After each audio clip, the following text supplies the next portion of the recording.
you'll see it preparing, and it's streaming live now. Good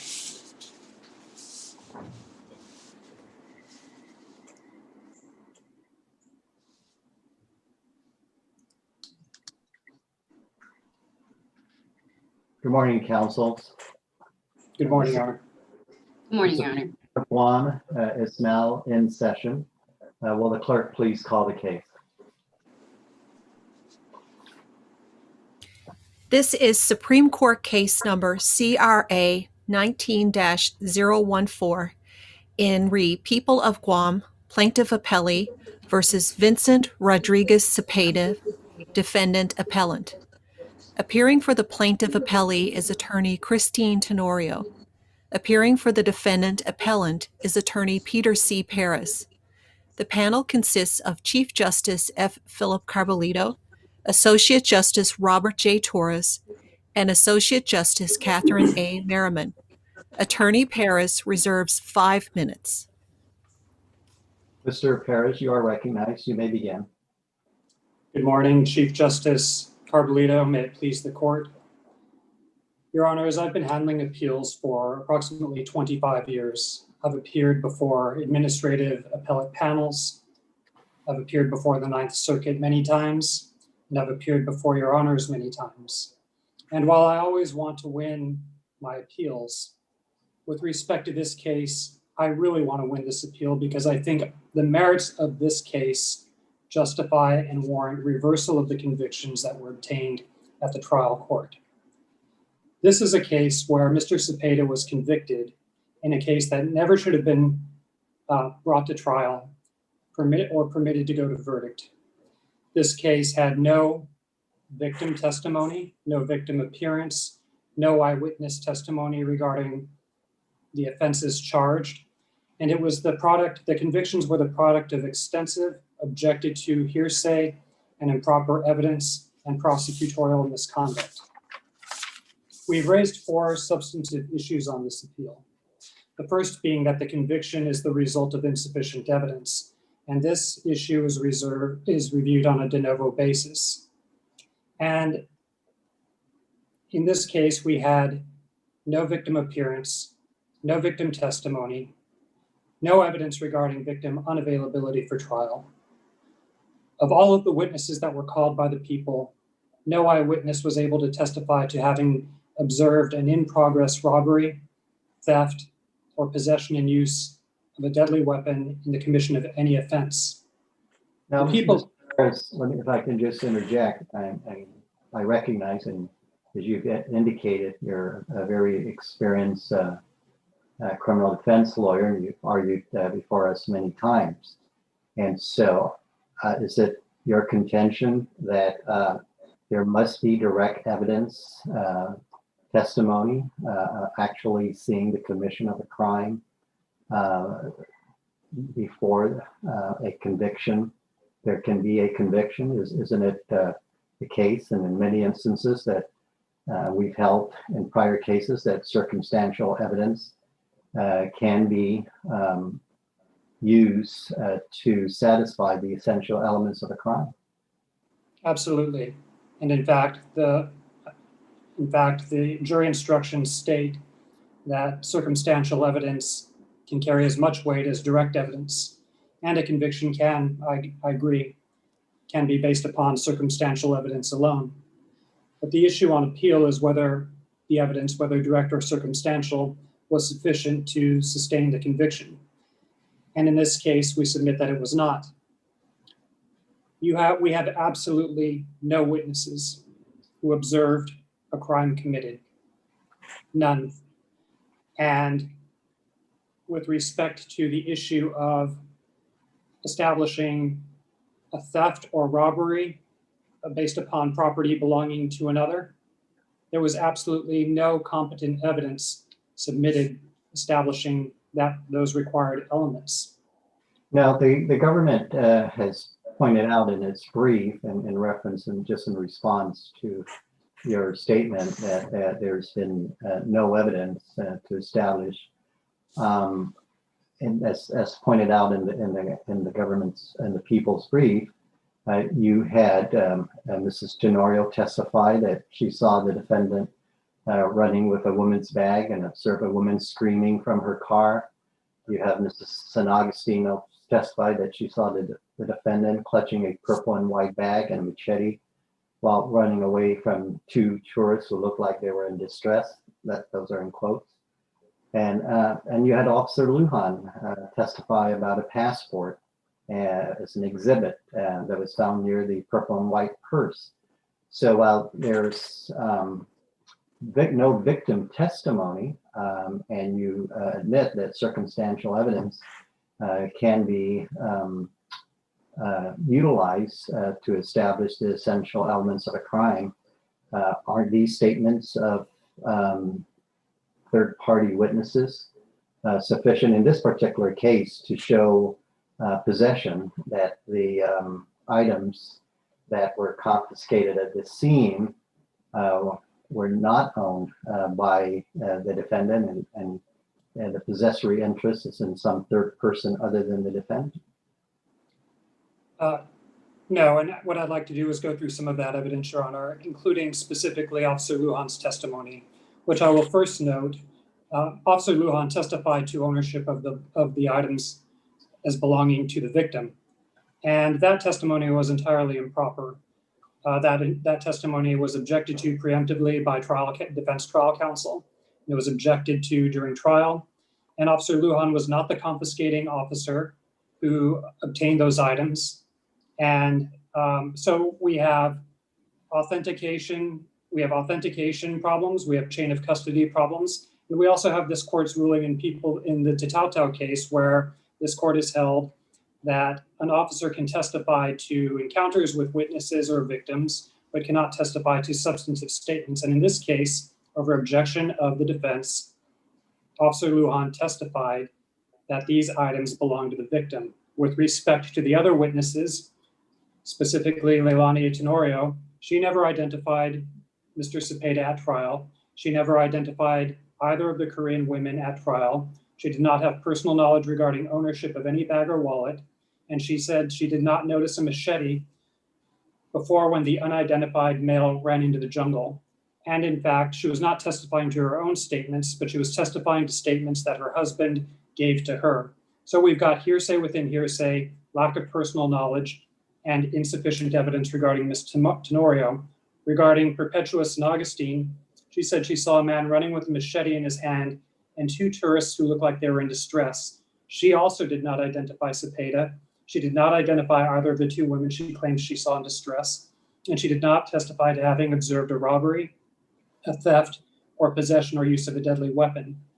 So with all of these witnesses, none of their testimony Before you go on, I thought the testimony from Perpetuous and Augustine was that she saw the man from about 10 to 15 feet away, and I thought she identified the defendant in the courtroom.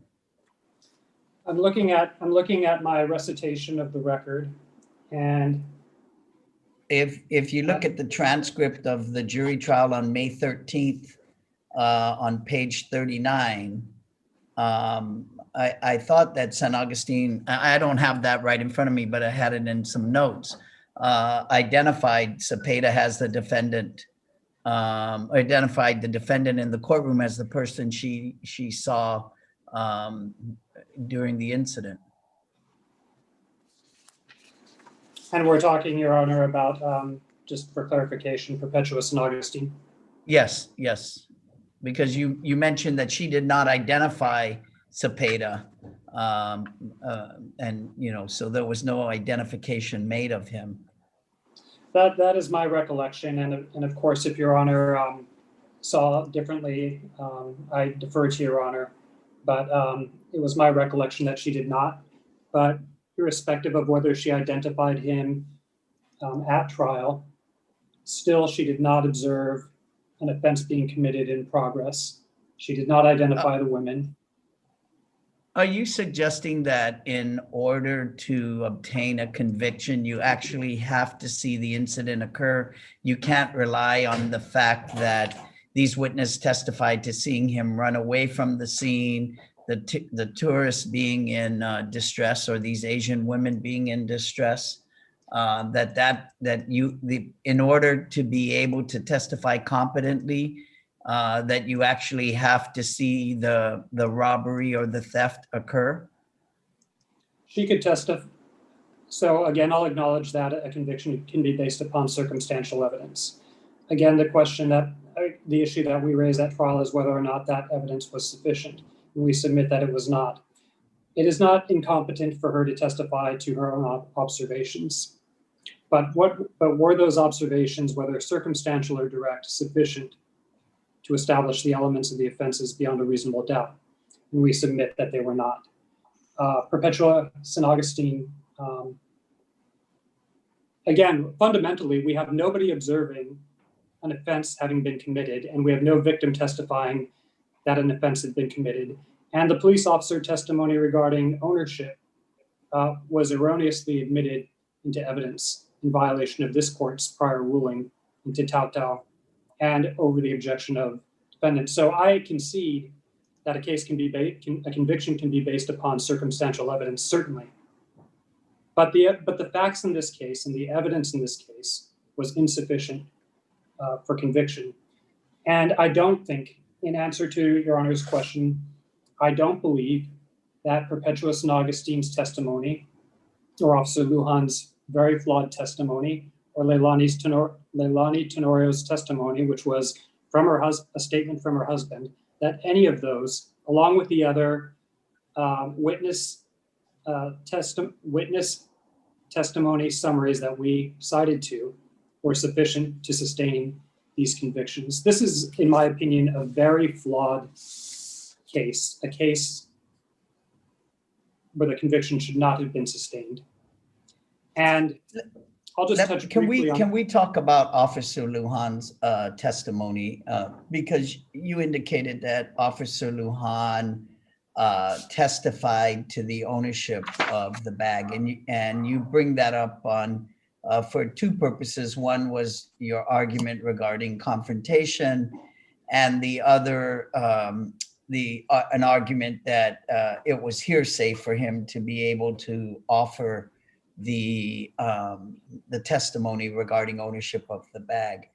But did Officer Luhan actually provide any statements that the victims gave regarding purported ownership of the bag? I mean, did he testify in that manner? Yes, he was asked what else was discovered around the defendant. Officer Luhan testified personal belongings to the victim. I believe a purse and some personal belongings that the victim owned. He also testified that physical items were confiscated, and they were, quote, relinquished back to the owners. He testified to a series.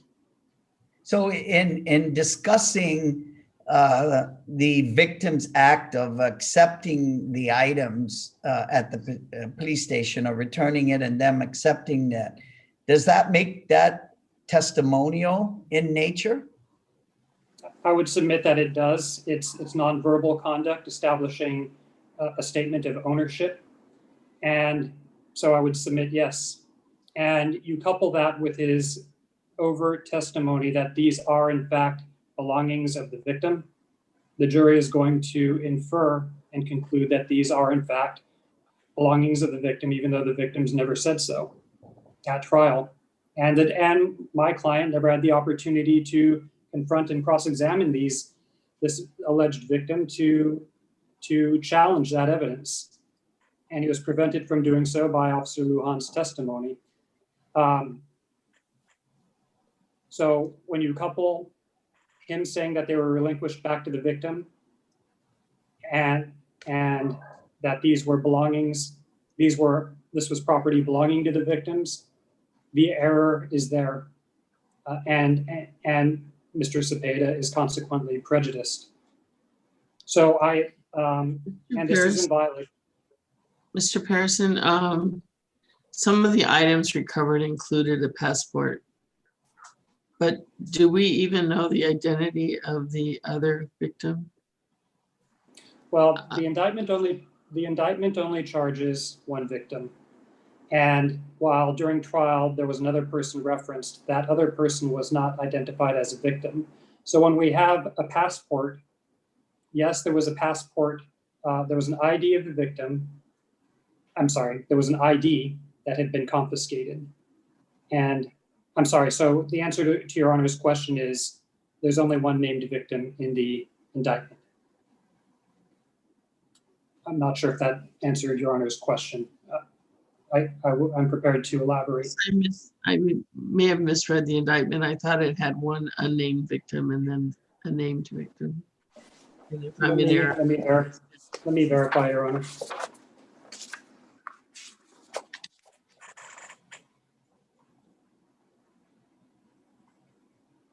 So the indictment second charge names Kumja Yoon as a victim, and it doesn't name another person. I'm not seeing another person. The third charge was dismissed, and the fourth charge identifies the victim as Kumja Yoon and not anyone else. but the first charge, does that identify? I just thought it said a woman. The first charge reads, on or about the second day of February 2019 in Guam, Vincent Rodriguez Cepeda did commit the offense of second-degree robbery, and that he intentionally, knowingly, or recklessly was armed with or displayed what appeared to be a deadly weapon while in the course of committing a theft. And then it says the statute, so it doesn't identify a named victim. Because when I read the indictment, I thought it referred to the other woman whose identity is apparently unknown. But you think the only victim charged is you? I believe so, Your Honor, and I'll take a moment to look at it more closely.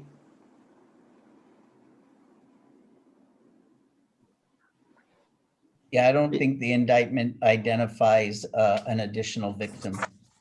Okay, I misread it. In looking at it again, Justice Merriman, I don't see another victim. Should I go to the next issue, or are there any other? Oh, well, one issue that the Attorney General raised was identity of the victim is not an element, and I do recognize the Tennyson case where that general proposition was stated, but I would submit that that case was factually distinguishable, because in that case, what we had was a defendant arguing at trial that, hey, your victim is not actually this named person, but it's the father of this person. And the defense was trying to make that fine distinction and arguing a failure of proof. Now, in this case, in contrast, we have a specifically named victim, and the government during trial, in opening, closing, and throughout trial, their theory, including in the indictment, was the specifically named victim Yoon. Separate and apart from that, though, the issue of victim, any victim, it would have been required for the government to prove that items did not belong to Vincent Cepeda. And the only item really that they could prove was not Vincent Cepeda's, was a passport. And as to that, they'd have to prove still the threshold value in order for, they didn't prove a threshold value with respect to theft or robbery. So still, I think the case is distinguishable. Tennyson is distinguishable, and factually, and would not result in overcoming our issue. So let me just, in response, and I'm sure Ms. Tenorio will elaborate, but even absent, number one, Tennyson, or setting aside Tennyson, number one, you didn't cite any case to support your proposition that if the victim is named in the indictment, that it's important that the government show that the items belong to that specific person. I mean, just the language of the theft statute is that it just requires a showing that the items that were stolen, that the defendant did not have a possessory interest in that property. And so, and then when you step back and you look at the evidence that was presented, although I understand your argument in reference to hearsay, the observations of witnesses, third-party witnesses at the scene who testified in reference to what they saw in terms of the defendant running away, having a bag under his arm, and a woman's bag, and then items that were seized at the scene that were in the bag, doesn't that constitute evidence that the items and two women screaming in a very frantic way as this gentleman was running away from them, that a reasonable jury can conclude that the person was, running away from people who seemingly claimed ownership in the property? I mean, doesn't that evidence suggest that the defendant himself doesn't own the property?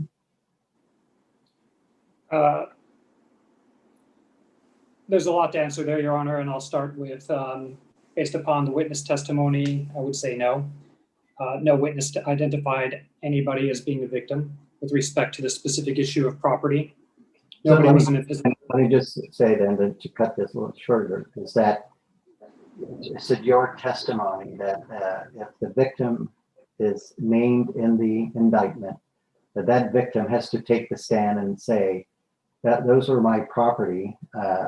It was taken from me and it doesn't belong to the defendant. That's the type of evidence that you feel is necessary in order to establish that the property was not owned or that the defendant has no possessory interest. No, Your Honor. Although the government at trial and in their indictment named a specific victim, and that was their theory of proof at trial, which I submit they did not meet, they could have said Miss Yoon or somebody else. In other words, property that did not belong to property of another, not Vincent Cepeda. But even as to that, our argument on appeal is that even that was not established, because what evidence was there other than the hearsay, incompetent evidence, testimony of Officer Luhan, which should never have come in. So what establishes property of another? I don't think any of those witnesses saying that they observed Mr. Cepeda in the aftermath of an alleged commission of an offense carrying anything establishes beyond a reasonable doubt. Well, I know we're now looking at a different standard, the reasonable juror standard, the sufficiency of evidence standard. Even under that standard, we would submit the evidence was insufficient with respect to property belonging of another. So no, I'm not saying it had to have been Miss Yoon specifically or that she had to testify. No. We agree. Should I go to the next issue or? Yes, please. Okay, so very quickly, I've already addressed the second issue regarding the denial of due process and confrontation regarding admission of the victim's statements regarding ownership and the problems with Officer Luhan's testimony, since he didn't confiscate the items. There were foundational problems and chain of custody problems, but fundamentally, it was having the substantive statements come in regarding ownership in violation of Titautau. This also ties into issue number 3 regarding hearsay, which is also subject to a harmless error standard. And this testimony coming in from Officer Luhan regarding ownership also violated hearsay, 6 GCA 801. No hearsay exception was asserted at trial or ruled upon by the court, and it violates the Titautau case where this court held that such evidence can't come in through a police officer. The last issue that we've raised is prosecutorial misconduct, and this is also a harmless error standard, but this could also be subject to a cumulative error analysis. And in this case, we've identified 5 different categories of prosecutorial misconduct, including pervasive comments designed to inflame the jury, violations of the golden rule prohibition, reference to Mr. Cepeda not having apologized to the victim, improper vouching, and the presentation of extensive, inadmissible, or improper evidence. And when you take these individually or cumulatively, they certainly had an effect on the convictions in this case. And we would submit that the government has not carried its burden of proving beyond a reasonable doubt that this was harmless beyond a reasonable doubt.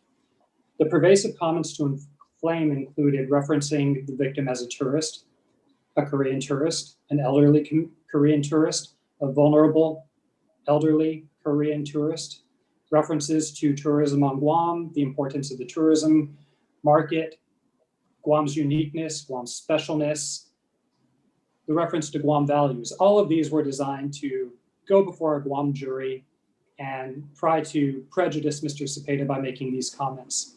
Add to this the golden rule arguments where the prosecutor says, place yourselves in the shoes of the victim.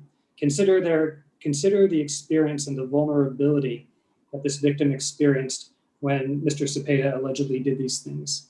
And then couple this with Mr. Cepeda did not even apologize to the victim. Now this was before we talk about the apology, because I want to ask you some questions about that. On this issue of the golden rule, was there a jury instruction to disregard any comments that were made concerning that? I don't remember, as you're asking me. I presume that there was an instruction that the arguments of counsel are not evidence, but I don't remember. Okay, all right. And I don't remember there being an objection during closing. I just don't remember. Okay. Now, on this issue of the apology, it appears that the prosecution doesn't specifically reference the defendant's failure to testify. He clearly states that there's no evidence of an apology. And so you equate that to calling attention to the defendant's failure to testify? I do. The prosecutor was suggesting that there was some sort of obligation by Mr. Cepeda to apologize to the victim or to make some sort of statement at trial, either affirming, either apologizing or explaining why he shouldn't have to apologize. And I think that was manifestly intended to call attention to his failure to testify in violation of Ninth Circuit. Does it make a difference whether that is pre-arrest, pre-Miranda silence that's being referenced or post-Miranda silence that's being referenced? I think I ask you that because it appears there's a split in the circuits on this issue. And so I wanted to understand what the policy reasons were. It looks like the Ninth Circuit seems to suggest that if it's pre-arrest, pre-Miranda, it can be admissible. And the other circuits, the First and the Seventh, I think, they say that it's not admissible. And so I'm trying to understand what the policy reasons might be. And we haven't addressed this issue specifically, what we should consider in terms of adopting the test is whether in one instance it's admissible as substantive evidence of guilt, and in the other it's not admissible as substantive evidence of guilt. And so you could comment on pre-arrest silence for certain purposes depending on what test you adopt. Well, Your Honor, I'm going to the specific language of the statement by the prosecutor, and he said, however, you heard the evidence of the case, you heard the evidence that observed the robbery. None of the eyewitnesses testified about an apology. None of the eyewitnesses testified about the defendant checking on these Korean tourists after he committed the crime against them. So it appears as though the statement could be interpreted as pre-trial, but the way I read this also is that it could be interpreted to he didn't even apologize during trial. It's this suggestion that there was some obligation at some point in time or at all points in time, whether it be pre-trial or during trial, to have made some sort of statement affirmatively apologizing or explaining why he shouldn't have, and that violates the Fifth Amendment right to remain silent and not to testify, AGCA 1.11e, and Ninth Circuit authority that you can't manifestly call attention to failure to testify. Then we have, coupled with this, it looks like I've got 1 minute left, improper vouching by the prosecutor that the items belong to the victims and that the victim, and telling the jury that the victim was unavailable for trial without any evidence of that. And this is designed to explain to the jury, hey, this is why we have this failure of proof. This is why we have this weakness in our case. We didn't call the victim because she was unavailable. Well, this was never established at trial, and this was improper vouching. And then we've got the extensive testimony and evidence that the items belong to the victim. And all of these things individually or cumulatively were not harmless beyond a reasonable doubt, and surely affected the convictions in this case. And for all of these reasons, we ask that the convictions be reversed and vacated. Thank you.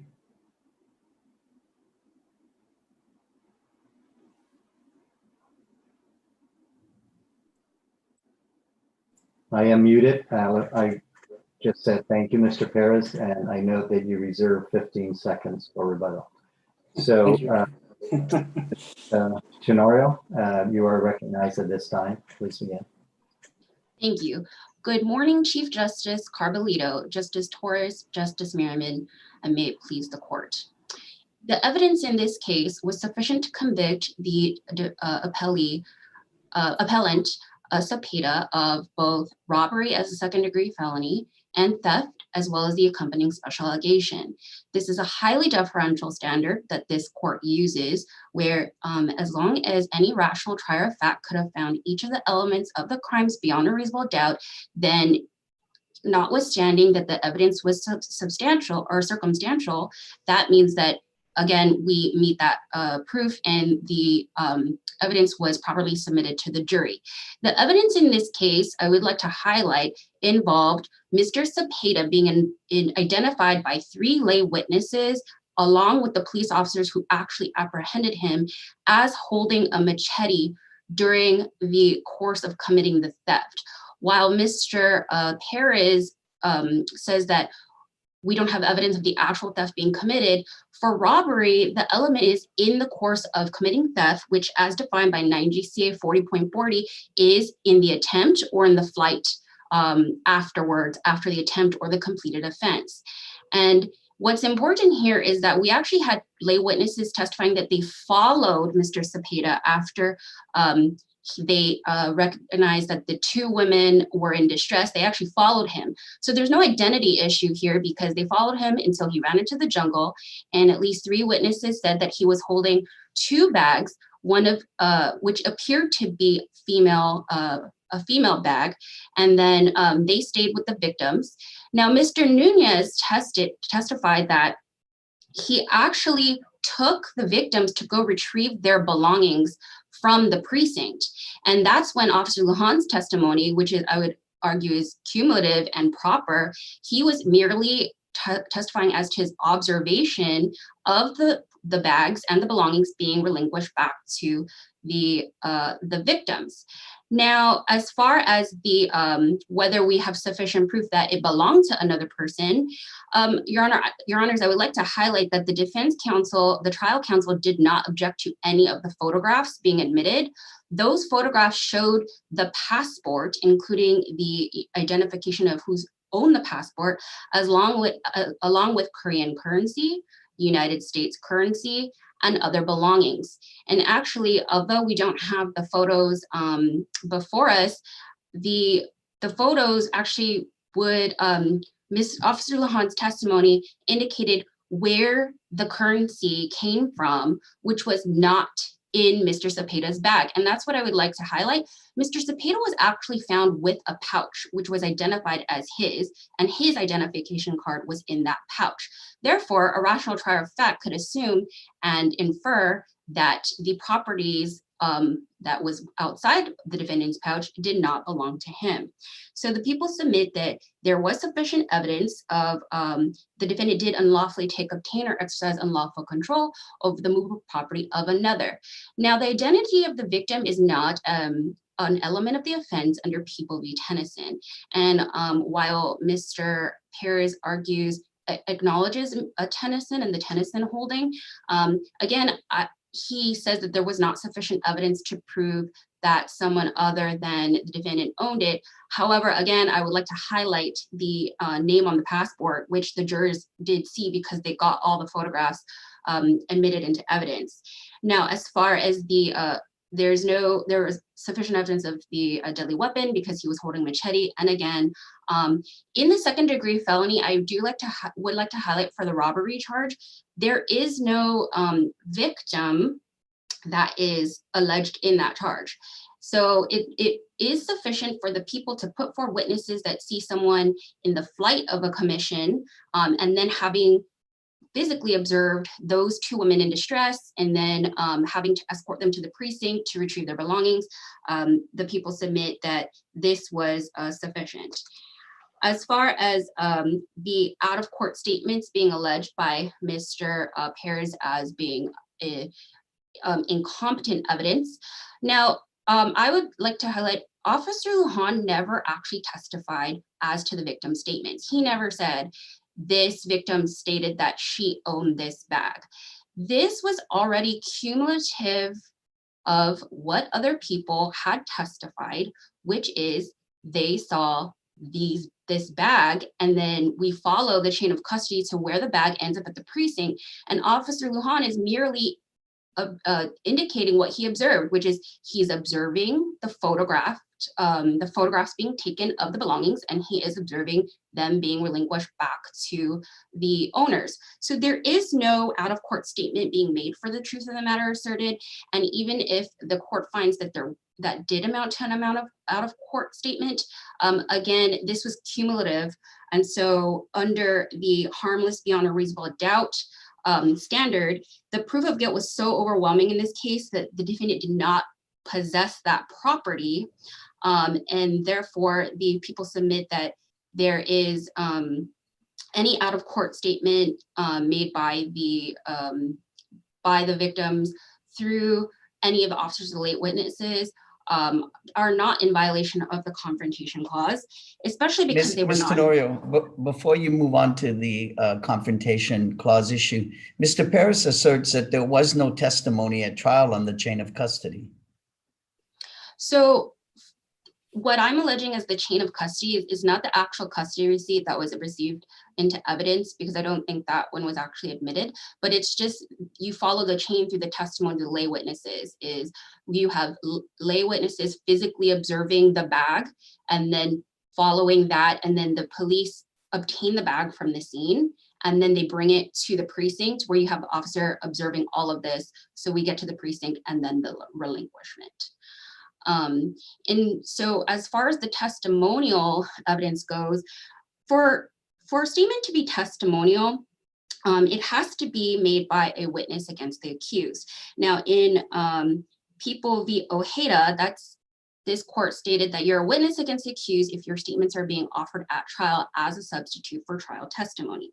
This was not the case here. The primary purpose, if the primary purpose of any statement is to respond to an ongoing emergency, under the Supreme Court case Ohio v. Clark, that would deem it non-testimonial. And they in Ohio v. Clark, in Michigan v. Bryant, the United States Supreme Court analogizes statements that would qualify as excited utterances would be akin to a statement that is non-testimonial, because you're making the statement while you when you're startled, and in relation to a startling event, and when you're under distress. And there was testimony by all the lay witnesses that these females were under distress, and therefore any statements by them were non-testimonial because they would qualify as an excited utterance if it was construed as that male took my bag. But again, none of those statements came out. There was no statement saying that. The other point I would like to make is if there's another Did primary. the trial court rule on the excited utterance exception to hearsay at trial? I believe that there was no objection made to any of Officer Luhan's testimony as being, there was an objection made, but the prosecutor didn't say that it was an excited utterance. That was not the exception used. I do not recall at this time. I think that they were just saying this is not hearsay because it was a physical observation. But in the event that this court does not think that it amounts to physical observation and they are assertions by the victim, then the people submit that it would be akin to an excited utterance, which would just illustrate that it is non-testimonial. The other thing is the Harrington v. in another case, the Supreme Court has said if there is a primary purpose other than substituting for trial testimony and reporting to law enforcement of a crime, then that leans toward the statements not being testimonial. In this case, any statement by the victim to any of the officers at the precinct about getting their property back, the primary purpose of that was to return home. Because again, the reason why it was said that they were Korean tourists is the police had to relinquish the passport so that she could get on a plane and go back home. So the people submit that any statements alleging ownership by the victims at the precinct was just for the purpose of getting their property back, which would then deem it not testimonial under the Ohio v. Clark standards. So again, the people submit that there was no abuse of discretion by the trial court in admitting the Officer Luhan's testimony merely because he was just reciting what he did and what he observed, and there were no out-of-court statements made or alluded to. And again, under the abuse of discretion standard, under People v. Roten, a trial court abuses its discretion if it's a decision and judgment made against logic, and that was not the case here. That was admissible under, it was also admissible under People v. Roten as background information as to what happened with this property. Why is this physical evidence not in court? Here are the photographs. Some of them are relinquished back to, some of the property was relinquished back to the victims.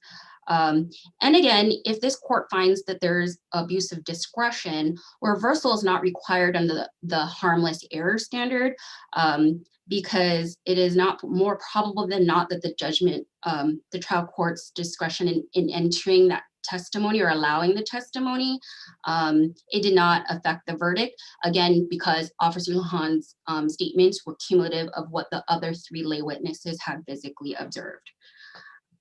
Going to the prosecutorial misconduct allegation that Mr. Perez raises in his brief. So under this standard, any comments made by the prosecutor, the people submit were inflammatory. They did appeal to the sentiments of the jurors, so that we do submit.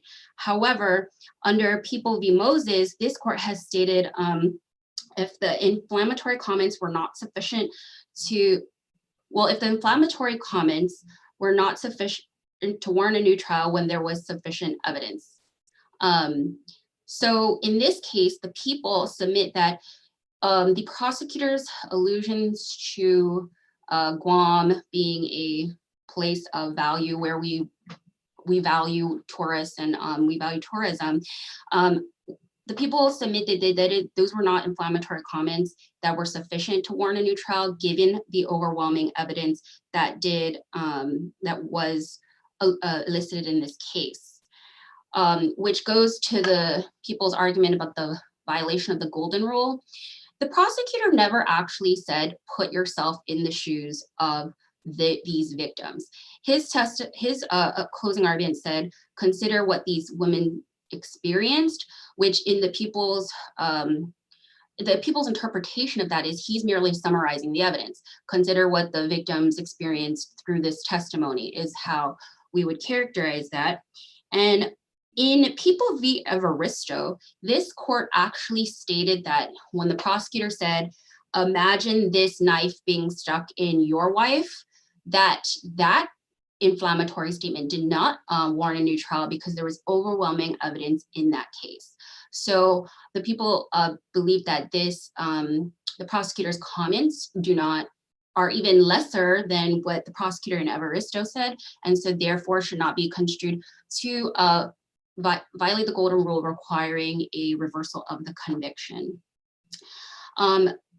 As far as the argument that the prosecutor's comment about the defendant's failure to apologize amounting to Griffin error, if you look at the prosecutor's statement, he actually said none of the eyewitnesses testified about the defendant checking on these Korean tourists after he committed the crime against him. But what's important is that the prosecutor was merely alluding to this because his end statement is, the only evidence you heard is as these women are desperately crying in a desperate need of assistance, that the defendant was concentrated on one thing based on the evidence, and that was making good on his escape. So it wasn't the prosecutor's intention to call there was no allusion to the defendant's failure to testify. He's trying to illustrate the point that he did not stop to help these women and that he just wanted to escape from the crime scene. And I But think then that's why the apology connotation? I mean, you know, apology suggests that he did something wrong. Right, and I don't know why the prosecutor in this case did that, but I think that the focus should be on none of the lay witnesses testified. So Your Honor had asked earlier about whether it makes a difference if it's a pre-Miranda right apology or post-Miranda right. I don't even think we get to that juncture just by the way it was posed in this case, which is the focus on the lay witnesses. There was no reference to he did not apologize to the police officers or he didn't give a statement to the police officers. None of that was alleged at all. It was merely any apology to the lay witnesses, which again, the people submit any reference to any kind of apology could be inflammatory, but again, given the overwhelming evidence in this case, the people submit that the reversal of the convictions is not required. And it cannot You're be muted, said. Chief Justice. You're muted. Proverbial virtual statement. I was saying that this may be more a comment than a question, but the statements here by the prosecutor, and as we progress from the inflammatory statement, although it was smart for you to acknowledge at the outset that the statements were inflammatory, were very troublesome in reference to the prosecutor seeking to appeal to the emotions of the jury and to argue that let's protect the island and the tourism market and convict the defendant instead of the evidence that was presented. And of course, it's now for us to weigh whether or not there is overwhelming evidence, as that Mr. Paris vigorously disagrees with in terms of admissibility for the various reasons he pointed out. But yeah, the statements here were very troubling, and it was repetitive. Although the standard for prosecutorial misconduct to result in reversal is pretty high, and as you said, when you go through the Roten factors in terms of how it affected the outcome of the trial, that I think the statements itself were very troubling.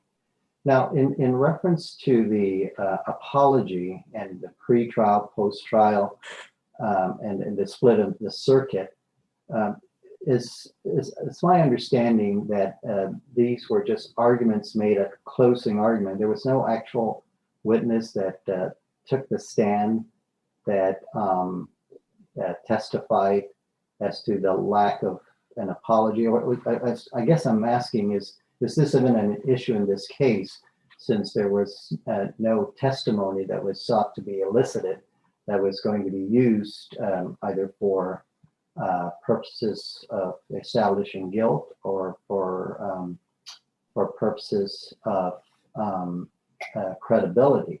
Is that even an issue in the case? Is in reference to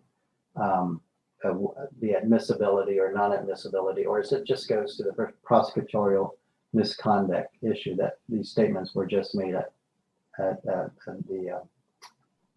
closing arguments?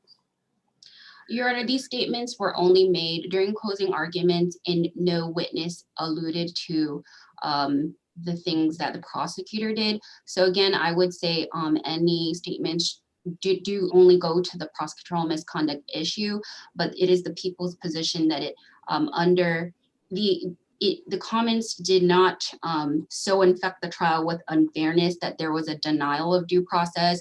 That people did submit that they are inflammatory statements, but there is a jury instruction that was given. It's given in every criminal case, and the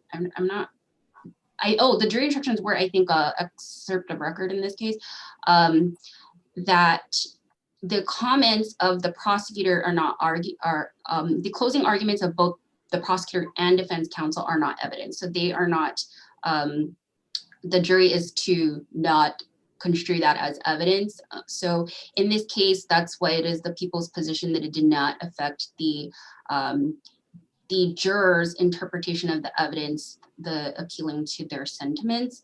And in any event, I do think it was, there was allusions to, in the testimony of the lay witnesses, any allusion to the word tourist is the people submit that those were not inflammatory statements. It's the lay witnesses' interpretation of who these people were.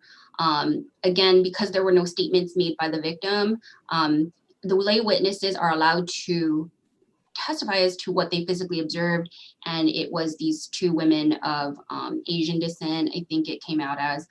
So again, I don't think that there was, it is the people's position that there was no, the comments were not so inflammatory as to warrant a reversal.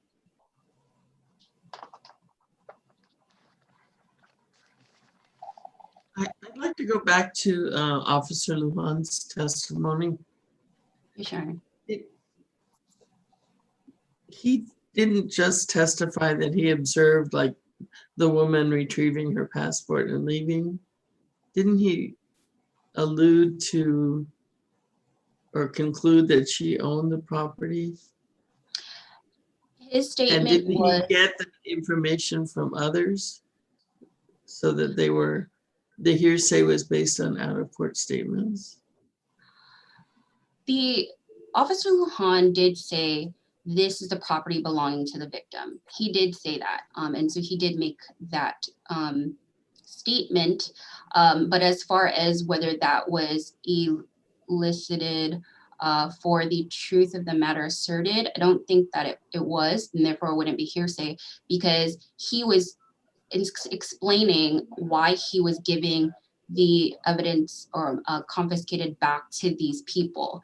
And that is the purpose of those statements.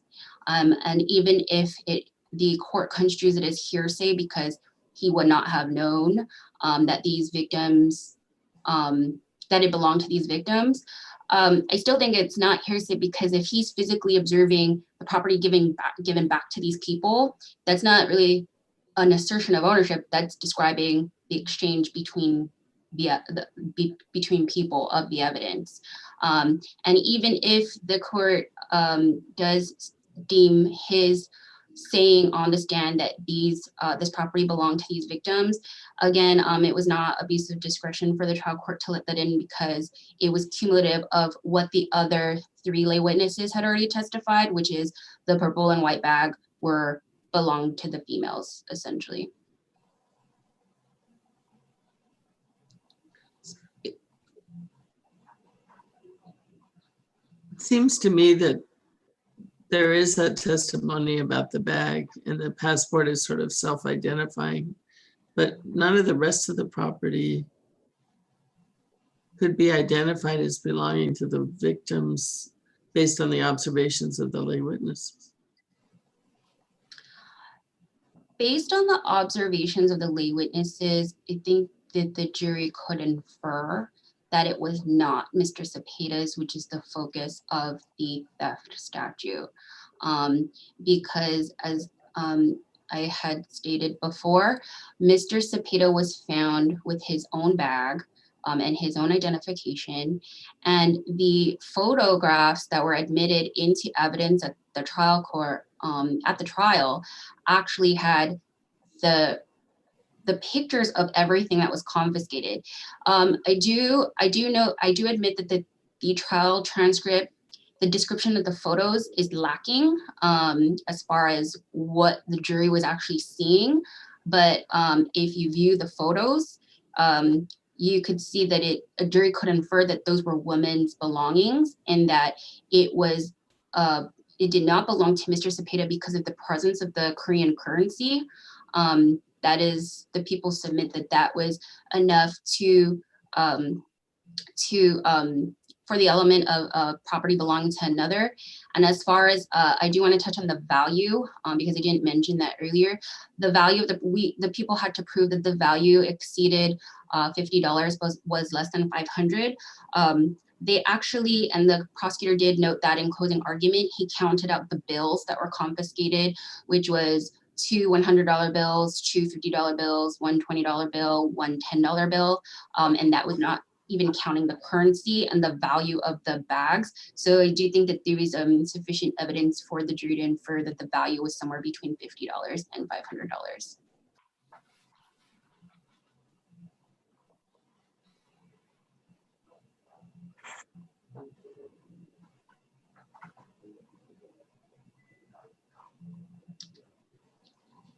And so with that, Your Honors, the people would like to conclude that in this case, there was sufficient evidence for the trier of fact to convict Mr. Cepeda of second-degree robbery, theft as a misdemeanor, and then with the accompanying special allegation of the possession or use of a deadly weapon, as 3 lay witnesses and a couple of police officers did testify that the defendant was in possession of a machete. The machete was confiscated and submitted into evidence. There was testimony of the 2 women in distress and of the belongings, including the blue bag and white bag that the defendant was seen running away with, that was again confiscated at the scene and then retrieved by the victims with the assistance of the lay witness who took that person there, or took the victims there to retrieve the belongings from the precinct. Any hearsay statements by the officers, Officer Luhan, were not based on out-of-court statements, and they were actually primarily not for the truth of the matter asserted, but merely to describe the action of relinquishing the items. And if this court decided that it is hearsay, it was cumulative of what the other 3 witnesses had seen as far as the bags. And if you take the testimony in conjunction with the photos of what was actually photographed, there is an inference there that the property did not belong to the defendant. Mr. Cepeda's confrontation rights were not violated because any statements as to ownership of the property were not testimonial, because they were not made for the primary purpose of substituting trial testimony. It was for an ongoing emergency. To the lay witnesses, because any statements construed as hearsay to the lay witnesses would be about these women asking for help and to end the emergency. And they were made to lay witnesses, not police officers. So again, that makes it not testimonial. In the event that the statements to the police officer that question comes as to whether they are testimonial. Again, the people submit that they're not, because the primary purpose was to get back the passport to go back to their home country. And in any event, the statements were cumulative. So under the harmless beyond a reasonable doubt standard, the proof of guilt was so overwhelming that any admission of testimonial statements does not require reversal. And then lastly, there was no prosecutorial misconduct because although the comments were inflammatory, they were not sufficient to warrant a new trial, because there was, again, overwhelming evidence in this case. And again, the people think that in People v. Evaristo, or this trial court did not reverse, even though the prosecutor said, imagine this knife stuck in your wife. That was more inflammatory than the statement made in this case, and therefore this does not warrant reversal. And again, there was no Griffin error or Fifth Amendment violation when the prosecutor talked about the apology, because he was not referencing the defendant's failure to testify, which is the test. He wasn't referencing the defendant's silence. He was merely indicating that he was trying to escape from the crime scene. Thank you, Your Honors. All right, thank you, Ms. Tenorio. Thank you. Mr. Harris, although you had 15 seconds left, I'll give you 2 minutes to wind up. Thank you very much, Your Honor. Let me start by saying that I've never heard any prosecutor say anything other than that the evidence in their case was overwhelming. And in this case, it certainly was not. They had no victim testimony. They had no eyewitness testimony where anybody could say that they observed a crime in progress. So how do they prove this case? They try to find a different way. And what they did was, for a substitute of their victim, and for their lack of eyewitness testimony, and for their lack of evidence, they introduced inadmissible, incompetent, and hearsay evidence through Officer Luhan about ownership of the items. Now, first of all, the items, there was never any evidence establishing any threshold value of these items. Currency is fungible. The Korean currency was never tabulated, and the passport was never established as to value. This evidence was not cumulative. No lay witness said that this property belonged to anybody specific or to the victims, so it wasn't cumulative. Officer Luhan testified in violation of the Tatautau opinion and over the objections of defense counsel. So how else does the government try to get the conviction? It does it by trying to prejudice Mr. Cepeda in arguments before the jury, by making prejudicial statements designed to inflame the jury, by making golden rule statements, by vouching for the absent victim, by commenting on the absence of comment or apology by the defendant, and through the introduction of extensive improper evidence. And the burden of proof has been on the people to establish that this was not harmless beyond a reasonable doubt, and we submit that they did not meet that burden, and that the convictions in this case should be reversed and vacated. Thank you. Thank you, Mr. Paris. And I want to thank you, counsels, for your arguments this morning. The panel will take the case under advisement, and the court now